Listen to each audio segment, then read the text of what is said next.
No matter what a child does, they do not deserve to be manhandled, slammed against the wall, fingernails digging into them. That's absolutely unacceptable.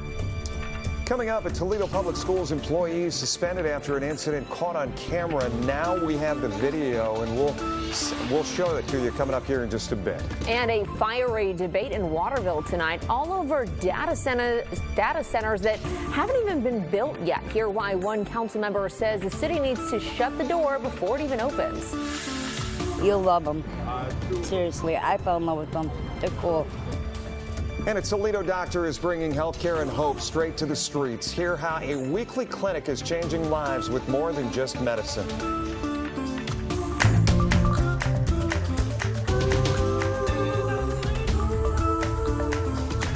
Thanks for joining us here at 11 o'clock on WTOL 11. I'm Kaylee Marentet. And I'm Jeff Smith. Great to have you with us as this Monday starts to, we put a bow on it for you here tonight. We're going to get all your top stories in just a moment. But first, we want to talk about that forecast and the possibility that we could have some areas that it may be a little tough to see tomorrow morning. Yeah, some fog headed our way. Let's bring in Chief Meteorologist Chris Vickers. Chris, is this going to impact any school buses tomorrow? Yeah, it's very possible we could get some issues with travel tomorrow morning. It depends on where that fog does develop, but know that it is an impact out there as we get into our Tuesday morning. Lows close to 50 degrees with clear skies and calm winds.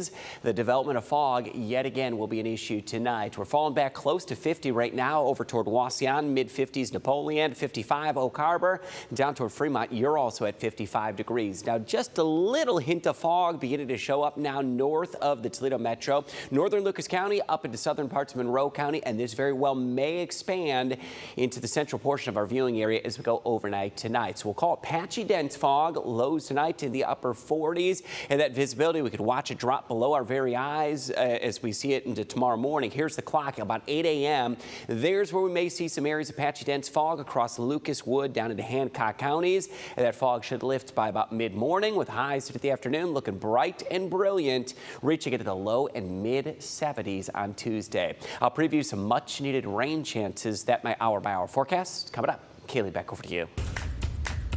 Tonight we're seeing for the first time what led to a Toledo Public Schools paraprofessional to be suspended without pay. The incident happened late last month, and tonight we've got the video of what happened. Silver Barker has been following this story, joins us now in studio. So this is surveillance video provided to us by a TPS parent. Yeah, and I do want to warn viewers, some may find the following footage to be sensitive. It was given to us by Nancy Kaufman, the mother of the student involved in this incident. Tonight we spoke with her now that the video is being shared. Surveillance cameras inside Toledo's Garfield Elementary captured a paraprofessional grabbing a student last month and putting him up against a locker. He told me that he went to walk out of the classroom and she grabbed him by the back of his neck, and that's how he got the scratch.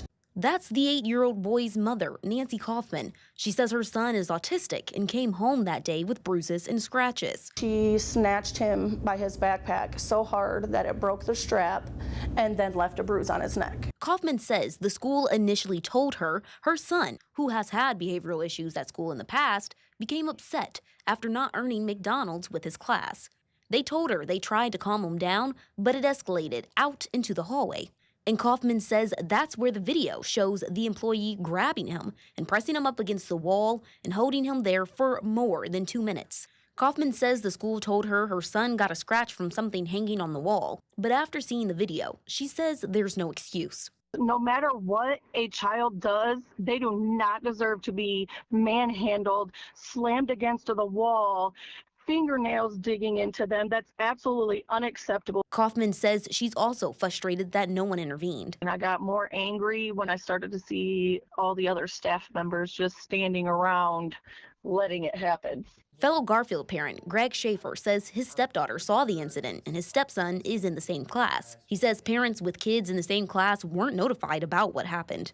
And that's what makes me feel like they don't care about the safety and the well-being of our kids. Toledo Public Schools confirms the paraprofessional is Crisis Prevention Institute certified, which means she's gone through training to de-escalate and manage disruptive or dangerous behaviors. They say the worker is due for recertification next month and says there are no other documented issues involving this employee with students. But Kaufman wants justice. She says her son wasn't enraged. You could tell he was not angry. He was scared. Nobody should be scared of an employee. A child should not be scared of an employee at a school. Now, Kaufman says she is meeting with Lucas County prosecutors later this month to talk about pressing charges against the paraprofessional.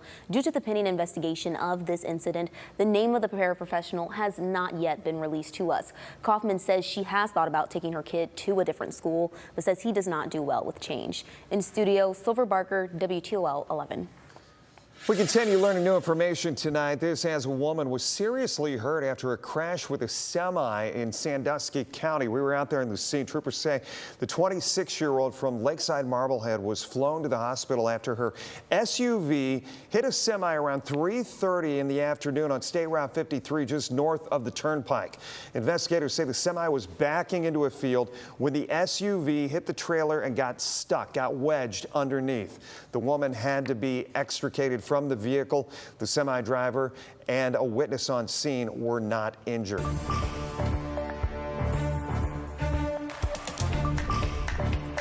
The election is almost here, and if you break Ohio campaign laws, the fines are steep. But our investigative team discovered enforcement isn't nearly as rigid. We have learned there's $96 million in unpaid fines owed to the state of Ohio right now that election officials aren't actively trying to collect. Officials say most of those fines are from grassroots candidates who are new to the political scene. Everything that you do in reference to your campaign finance account requires documentation. And that's the thing I always tell people. If you're in doubt, first of all, go read the book. And then you can always call our office. We get calls all the time to say, hey, I had a fundraiser. Somebody donated this to me. Do I have to list that? Yes, you should still list those donations. So who has broken some of these rules? Find out that and more of our investigation tomorrow night at 11. A heated debate in Waterville tonight. This as city leaders were clashing over whether to block future data centers before they even arrive. You have to have some guidance, you have to have some authority and make things work. You are a council member, and sometimes you're a good one. Identify yourself.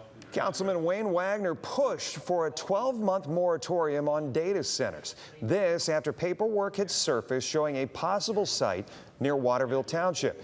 He says he wants to stop development before it starts. Our blueprint for the future does not include data centers. Okay? Why is it even being talked about? We have an opportunity to get ahead of the data center market before we get into another situation like we did with the amphitheater. At 6 p.m. The issue brought questions about whether a moratorium is even legal since no project exists yet. The vote was tabled and will be revisited at the next meeting. The mayor says there are no data center plans or permits in the city as of right now. And Toledo and Rossford are renewing its longtime economic partnership. The two cities approved a first amendment to its joint economic development zone contract that was first signed in 1992. It keeps the revenue sharing agreement in place, with 73% of income tax revenue going to Rossford and 27% to Toledo. Rossford will also pay Toledo its share of revenue withheld since 2019. The new agreement extends the deal through 2060. All as long as Toledo continues supplying water to the area. Well, new tonight for you, healing doesn't always happen inside a hospital or a doctor's office. There's a Toledo area doctor who has been bringing his clinic to the people of Toledo for years, and the prescription isn't always medicine. Steve Iwanek joins us now. He went to both of these churches where these clinics were held. Steve, you were told this is life-changing for some. Well, Kaylee, Jeff Woolman I talked to at the clinic says it doesn't just feed her, it defines her. After losing her home to a fire, she says she was left wondering how she could start over. Then she found this weekly clinic called Labra, and everything changed. It's the only sense of community that I still see in this area. For Tamora Mahler, Mondays are the bright spot of her week, especially after what she's been through. It's probably 5 years ago that I had a tragedy happen. My house burned down and I was kind of left with nothing, and they were the only people that really came through for me. Those people, the volunteers of Labra, named after St. Benedict Joseph Labra. They turned parking lots into a health clinic and a pantry. A partnership between the University of Toledo, St. John's Jesuit, St. Ursula, and Notre Dame Academies. Leading them, Dr. Richard Pat. So every Monday evening from 5:30 to about 8:30, we're out here in the communities. We start here at Queen of Apostles parking lot, and then we go across the river into the east side at St. Louis Helping Hands. St. John started Labra here in Toledo 13 years ago. Pat and Toledo Med students have been a part of it for 10, offering everything from checkups to a pharmacy to even incisions. We see pretty much everything and anything from wound care. So we're treating a patient who just had surgery last week. Typically we have a gentleman that needs colostomy care. And all of it is free. Rain, snow or shine, volunteers show up, including Aaron Sassola with Notre Dame Academy. Oftentimes people don't know that the homeless they just say that they're grumbly people, but actually know like they have such joy and such positivity. And it was beautiful to see the community amongst them. She's been serving since 2015. And along the way, she's made friends like Mary Sider. You'll love them. Seriously, I fell in love with them. They're cool. God love you. And love. That's what keeps Tamora coming back. I really had nothing and no one left to count on. And I came here and they were the only people that helped me. And they gave me one thing that was the most important, hope that there was still decent people in the world. Now tonight was the organization's 712th Labra. Dr. Pat says if they don't have the right care for someone one week, they're making sure to bring that supply to them the following. In studio, Steve Iwanek, WTOL 11. 2 Perrysburg Township restaurants were evacuated earlier today. This after what police were saying was swatting incidents, or were swatting incidents, I should say. Officers responded to the Wendy's and the McDonald's on Route 20 after reports of possible threats. Both employees and customers were safely evacuated as a precaution. The Toledo Bomb Squad was placed on standby, but no threats or suspicious items were found. Both restaurants have since reopened and nobody was hurt. They are investigating in Perrysburg Township from where those calls started. Demolition is now underway at the old Washington Branch Library. The Toledo Lucas County Public Library sold the building to Washington Local Schools as part of a partnership agreement. Crews are clearing the site as work continues on the new 20,000 square foot Washington Branch. The new building is located about a mile away and is expected to open by the end of next year. A little bit of patchy fog possible by morning, but the big attention is going to turn to weekend rain chances when we set much needed chance of rain. We'll break that down coming up next. Well, more people are leaving Ohio than there are those moving in. We'll show you what's behind this population decline and the impact it could have on schools, jobs, and your taxes. And after nearly 80 years after the war, a World War II hero from Ohio is finally home. How new DNA testing helped identify his remains.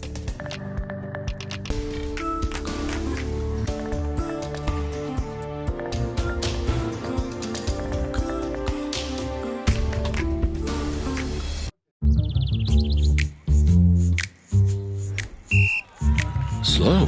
Yeah, I know a thing or two about that. And slow is good when it comes to a progressive disease like CKD. Jardiance is a once-daily pill proven to slow the progression of CKD and reduce the risk of kidney failure, which can lead to dialysis. Serious side effects include increased ketones in blood or urine, which can be fatal. Stop Jardiance and call your doctor right away if you have nausea, vomiting, stomach pain, tiredness, trouble breathing, or increased ketones. Jardiance may cause dehydration that can suddenly worsen kidney function and make you feel dizzy, lightheaded, or weak upon standing. Genital yeast infections in men and women, urinary tract infections, low blood sugar, or a rare life-threatening bacterial infection between and around the anus and genitals can occur. Call your doctor right away if you have fever or feel weak or tired and pain, tenderness, swelling, or redness in the genital area. Don't use if allergic to Jardiance. Stop use if you have a serious allergic reaction. Call your doctor if you have rash, swelling, difficulty breathing, or swallowing. You may have increased risk for lower limb loss. Call your doctor right away if you have new pain or tenderness, sores, ulcers, or infection in your legs or feet. You could say, I like taking it slow. And with CKD, slow is the way to go.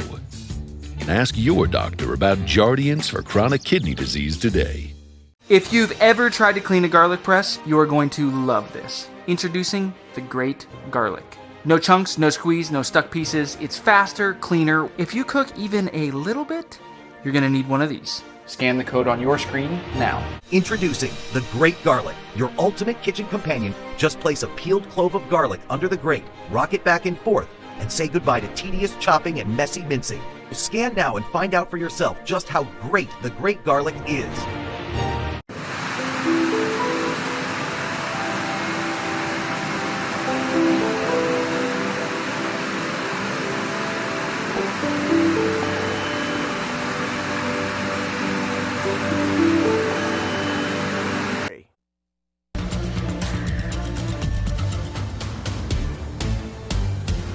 It's great to have you along on this Monday night as we look forward to the chance of a little bit of patchy fog into Tuesday morning. We do suspect it's going to be fairly isolated, and where it does persist, some slow travel and some delays it will be possible. Beyond that, much of the rest of the work week, Wednesday, Thursday, Friday, going to be fairly quiet. Dry weather will continue, and into the weekend, we're going to welcome it back. Rain chances are going to return into the area. Downtown Toledo tonight on the Elk and Elk Cam, fairly quiet across the area. Calm conditions, clear skies, 55 degrees. West-southwest winds there less than 3 miles per hour, and the winds will remain light tonight. And with the clear skies, that's when we get the fog that begins to develop. That patchy fog will be a little bit thicker, mainly across the I-75 corridor, so I'm watching very close. Wood County, parts of Lucas County, down toward Hancock County. The slow travel will be possible through about mid-morning until that fog does lift. It will turn out to be a bright and sunny Tuesday into the afternoon. A little bit cooler Wednesday, Thursday. We get a weak front that arrives Wednesday morning. It's possible we get a sprinkle or two before daybreak Wednesday, but that's nothing meaningful. A little bit cooler and a little more comfortable as far as temperatures go for fall feeling weather into the middle of the week. Now, this is quite astounding. Rainfall since August 1st is just over 2 inches of rain. That puts us a deficit of about 5 inches below average. And it has been the driest stretch of weather from August 1st to about mid-October since 1946. And that is going to continue with that drought monitor really focused right over the Maumee River watershed, all of northwest Ohio in that severe to extreme drought category. And by the time we get toward the weekend, that's where we're going to see the dry weather come to an end and rain chances back in, especially late Saturday and into Sunday. So what will that look like in the hour-by-hour forecast? Late Saturday afternoon and evening, scattered showers will begin to develop. Saturday night into Sunday, maybe our most favorable time for more widespread chances of showers and total rainfall. It could very well exceed a half to 3/4 of an inch. We'll give you a peek at the numbers, and it could be something that does bring some beneficial rain finally back into the area for the upcoming weekend. My 10-day forecast, it is going to be dry and pleasant as we go through the Tuesday, Wednesday, Thursday time frame. Mid-60s is where we even out Wednesday to Thursday, back towards 70 on Friday. A warming trend into Saturday sends us well through the mid-70s, and there's our weekend rain chances beginning late Saturday into Sunday. It could continue with a few showers into Monday of next week. Back over to you. Emotional reunions in Israel today as hostages held by Hamas for more than 2 years finally returned home. Tears, hugs, and relief, all as families welcome their loved ones back. The release is part of a U.S.-brokered peace deal, with President Trump calling it the historic dawn of a new Middle East. This is not only the end of a war. This is the end of an age of terror and death, and the beginning of the age of faith and hope and of God. And for the people of Gaza, the focus now must be on restoring the basics of a good life. We're going to have a lot of money coming into Gaza and a lot of rebuilding. As part of the deal, nearly 2,000 Palestinian prisoners were also released. Aid trucks are now moving into Gaza to help ease what the UN calls a famine-level crisis. New tonight on WTOL 11, Ohio is losing residents. Data shows that it's not just a small shift, it's a steady trend. Right now, more people are moving out of the Buckeye State than are moving in.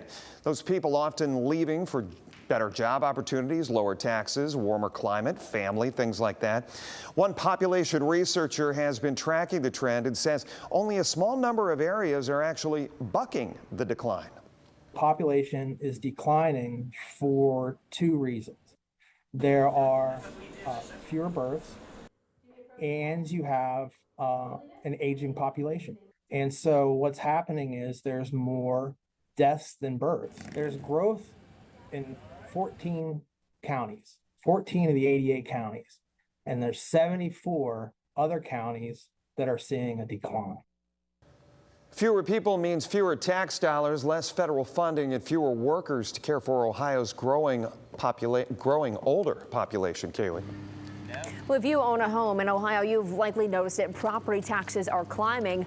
Now a group wants to eliminate them entirely through a constitutional amendment, but that raises a big question. If property taxes disappear, who would pick up the tab? City and school leaders warn losing that money could devastate schools, police, and fire services. The nonpartisan Tax Foundation looked at one possible fix, increasing income taxes to make up the difference. Right now, Ohio's income tax is set at 2.75%, but the study shows replacing property taxes could push that number to more than 13% in some counties. The concern would be is if all of that funding is reduced or eliminated completely, those services still need to be offered to some capacity. So what's going to be the other side of the coin?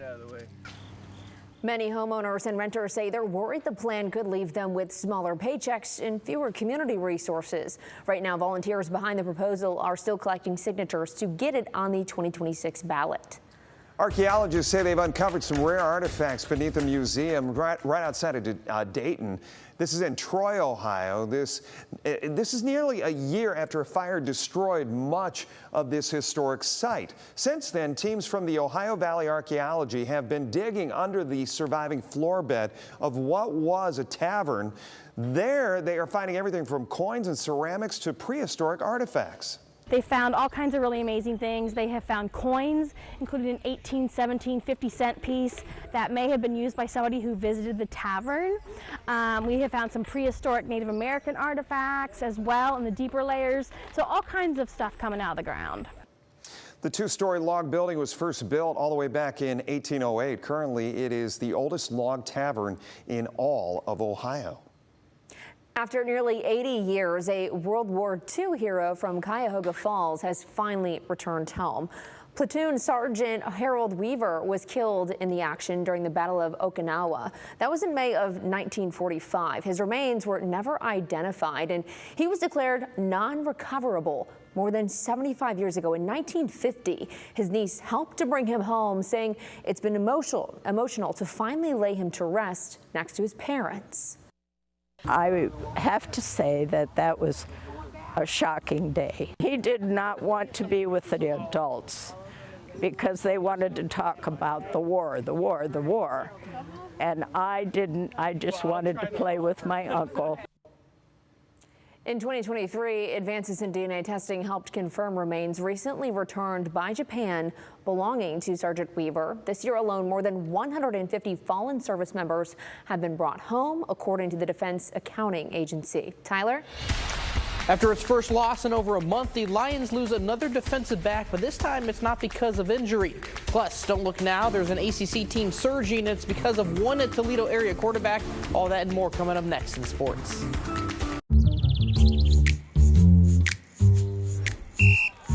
Slow?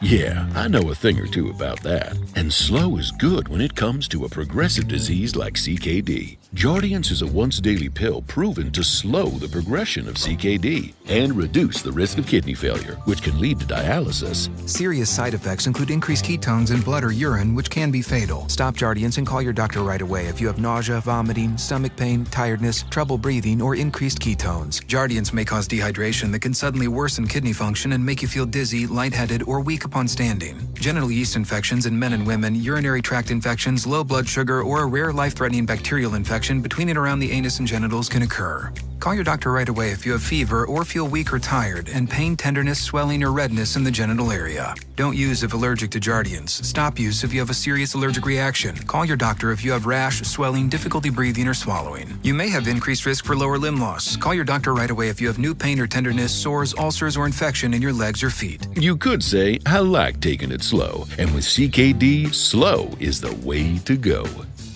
Ask your doctor about Jardiance for chronic kidney disease today. Hey, Blake Anderson here to show you the Veggie Vortex, the 3-in-1 slicer, shredder, and sanity saver that spins veggies and more into culinary gold. Scan the code on your screen now and get yours with this special TV offer, because this kitchen marvel is pure magic. Watch this. Potatoes? Boom. Chips in seconds. Hash browns so fast, the Pancake House is going to start calling you for tips. Order up. Cucumbers. Perfect slices for salads, sandwiches, or slap them on for a quick spa day. Ready to really go nuts? The Veggie Vortex chews through nuts like an over-caffeinated squirrel. Someone say cheese? Look at that, perfect for pizza in seconds. This thing's fire. It's got a suction base so strong it clings tighter than skinny jeans after a big Thanksgiving dinner. 3 stainless steel drums. Slicer, coarse and fine shredding. BPA-free plastic, dishwasher safe. The Veggie Vortex will turn mealtime into fun time every time. Get sucked into healthier cooking with the Veggie Vortex. Scan the code on your screen to order now.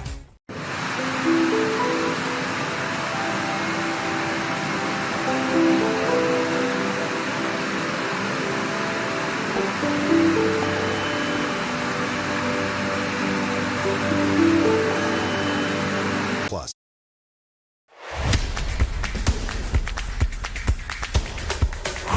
Sports brought to you by Jim White Honda. If the DB room isn't thin enough for the Lions, well, it just got slimmer. With 7 players in Detroit's secondary already hurt, safety Brian Branch is now unavailable, not because of health, but a post-game decision. The NFL today announcing that Branch is suspended without pay for 1 game following what they call unsportsmanlike conduct, which you see here. Last night, following a loss to the Chiefs, he was seen confronting Kansas City wide receiver Juju Smith-Schuster, pushing him in the face mask and knocking him to the ground, which then ensued with this little small fight here.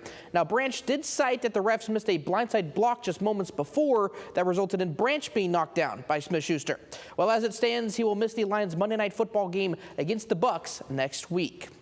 To the college ranks, what a start for Mason Heinschel. The Pitt true freshman did it again. After a near-perfect debut last week, Heinschel suited up for his first road start and casually took down top 25 Florida State. 321 passing yards, 2 touchdowns, and nearly 70 yards on the ground. Heinschel earned himself another ACC honor, this time quarterback of the week. The Clay grad has been one heck of a story and continues to turn heads. He'll look to make it 3 straight wins when his Panthers travel to Syracuse on a Saturday night.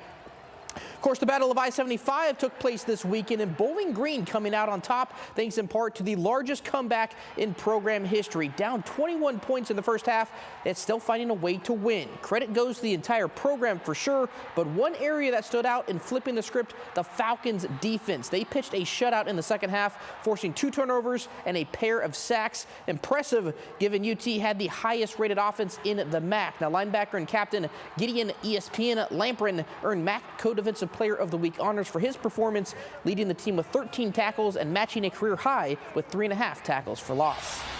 You know, I definitely want to take a lot of the responsibility for us not playing good in the first half. You know, the communication wasn't there on my part. You know, I was making uncharacteristic mistakes, just things that I should not be doing, and it just really, you know, put us behind. Plan at halftime was to make it more simple, stop making these uncharacteristic mistakes, and we were looking at film, things that went wrong, and we didn't switch up what we were running really, but we were able to come together. We got settled in pretty much. In the second half, we came out and did our job.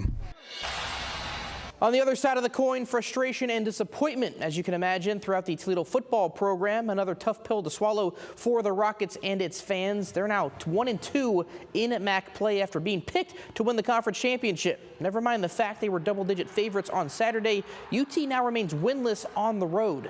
At some point in time, we got to figure out how to win a game on the road.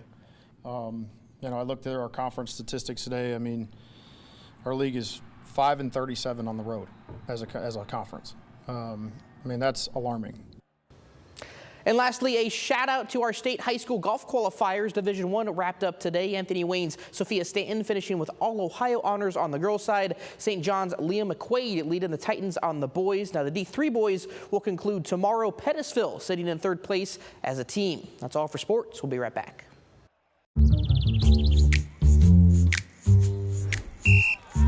Slow? Yeah, I know a thing or two about that. And slow is good when it comes to a progressive disease like CKD. Jardiance is a once-daily pill proven to slow the progression of CKD and reduce the risk of kidney failure, which can lead to dialysis. Serious side effects include increased ketones in blood or urine, which can be fatal. Stop Jardiance and call your doctor right away if you have nausea, vomiting, stomach pain, tiredness, trouble breathing, or increased ketones. Jardiance may cause dehydration that can suddenly worsen kidney function and make you feel dizzy, lightheaded, or weak upon standing. Genital yeast infections in men and women, urinary tract infections, low blood sugar, or a rare life-threatening bacterial infection between and around the anus and genitals can occur. Call your doctor right away if you have fever or feel weak or tired and pain, tenderness, swelling, or redness in the genital area. Don't use if allergic to Jardiance. Stop use if you have a serious allergic reaction. Call your doctor if you have rash, swelling, difficulty breathing, or swallowing. You may have increased risk for lower limb loss. Call your doctor right away if you have new pain or tenderness, sores, ulcers, or infection in your legs or feet. You could say, I like taking it slow. And with CKD, slow is the way to go. Ask your doctor about Jardiance for chronic kidney disease today. Titanium, stronger than steel, lighter than aluminum, trusted in aerospace, and now redefining the way we prepare food at home.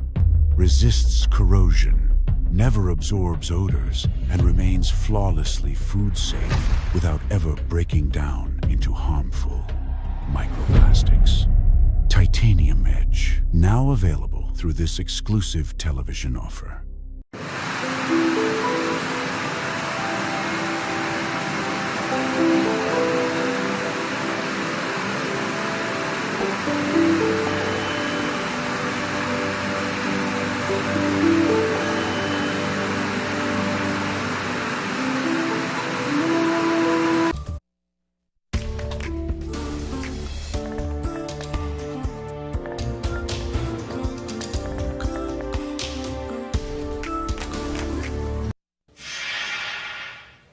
Could have a little patchy fog out there first thing in the morning on Tuesday. It'll be hit or miss. Highs eventually into the afternoon, reach into the low and mid 70s. A cold front that comes through Tuesday and Wednesday. It could bring a sprinkle before daybreak Wednesday, but we're dry Wednesday through Thursday, mid 60s, and then back into the 70s Friday into the weekend. Saturday could be a day that creeps well into the mid to upper 70s.